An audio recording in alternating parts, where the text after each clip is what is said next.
Hello gamers. This is your boy John, aka The Gamer here, and today I'll be reviewing Tomb Raider on PlayStation, PS1, and PSX. Basically all the same shit, but I like to say them all. But anyways, on with the review. So yes, this game was made by Eidos. I think it's one of the first games, I believe, and it was a launch title for the PlayStation. I might be wrong, I don't know, because I never had a PlayStation back when it was popular. So, anyways, story of Tomb Raider is you play as this sexy adventurer by the name of Lara Croft, who is the equivalent of Indiana Jones, except with a nicer rack. And, anyways, Lara Croft, her services are needed by some rich lady by the name of Jacqueline Natla. So she wants you to retrieve this artifact called the Scion. And I'm sure at first you're probably thinking like, oh, so what? She's an explorer looking for an artifact. Big whoop. But trust me, it starts off slow, but later on in the game, the story is more intriguing. Just plot twists. It's just good. So definitely a good story. I don't want to spoil it because I'd rather you play for yourself. So. As you start the game, you have the choice of going to Laura's home in her big-ass mansion. Basically, it's just a tutorial. You go through her house, basically teaches you how to play the game. It ranges from platforms, platform jumping, swimming, acrobatics, just the important stuff you need to know for the game.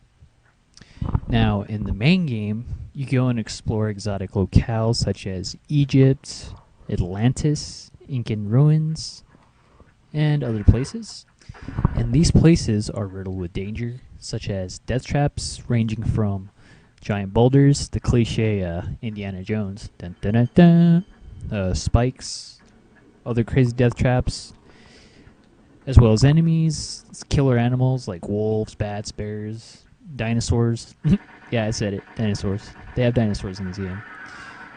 As well as fire-breathing demons. So the main goal in each level is to find an artifact or a bunch of keys to open a door to the next level. And there's a lot of platforming. This game has a lot of platforming, I kid you not. Although the most notable annoyance about platforming in this game is the camera. And it's just really annoying how the camera just focuses on you, and it doesn't focus on both like the jump you're gonna make onto the next platform and the platform that you're on. You kind of have to like second guess where the platform is. Like you have to see it first, and then back up, and then try to, second guess it and jump it, which is pretty annoying. I mean, I guess you could call it challenging, but I think it's more of an annoyance than anything.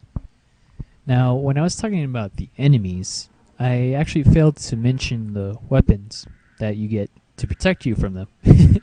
So you get your basic pistols, which never run out of ammo, which is nice, as well as Uzi, shotgun, magnums, and others. Or actually, I named them all, but anyways. And there's also health packs, just in case you get into a pinch.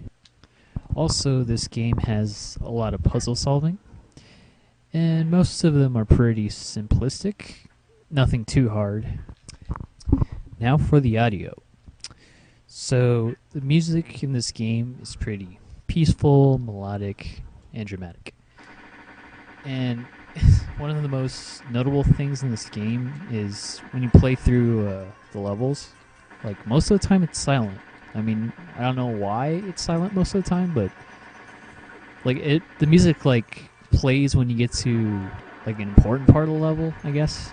Like you explore a new room and it plays the music, which is kind of weird. Although I kind of thought they should just play music throughout the whole game instead of making it silent most of the time. I mean, there's nothing wrong with silence, but music would have been nice, And as for the cutscenes, I'd say the voice acting is pretty top-notch. As for basic sounds like grunts, gunfire, the sound of the traps, clinking and clacking, sound of the animal. Sounds pretty, just normal, pretty good. Nothing to complain about really. As for the controls in this game, I describe them as just pick up and play, pretty easy, nothing too difficult. Now the graphics in this game can be described as pretty decent. I mean, back when this game came out, the graphics were like mind-blowing, amazing. But I don't think it hold up to today's standards. Now, don't get me wrong. As I said before, they're still pretty decent, but the levels are a little too pixelated for my taste. I mean, because there'd be certain parts of the level that were like pixelated on the wall or on the floor, and kind of make your eyes hurt. Well, actually, they didn't make my eyes hurt, but it was just kind of annoying seeing the floor move and the walls move. Although I did like the effects they did with the water, the shimmering on the top of the water surface. So that was pretty cool. As for the character models, they looked very well done. And yeah, I'm talking about Laura and her most notable feature, her boobies. No, I'm just kidding, but but yeah, the character models actually look better than the environments themselves, I'd say. But I'm not going to bash Eidos too much. I mean, because it was the first Tomb Raider game. So, of course, the first game's going to look a little rough, especially if it's a PlayStation game, like a first generation. But, yeah, actually it looked pretty decent on PlayStation 2, PS3 with the texture mapping. So, it looked a little better. So, now, for the cutscenes, I think they were very well done. Although, the one cutscene where Laura is riding her motorcycle kind of made me jealous because we didn't get to do that in the actual game. But, I'm probably just nitpicking there. But, like, hey, when am I going to ride the motorcycle, man? But anyways, they're still very well done.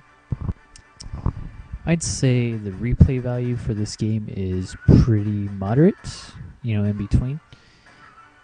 And once you beat the game, you unlock all the levels, of course, and you can go back and play your favorite level.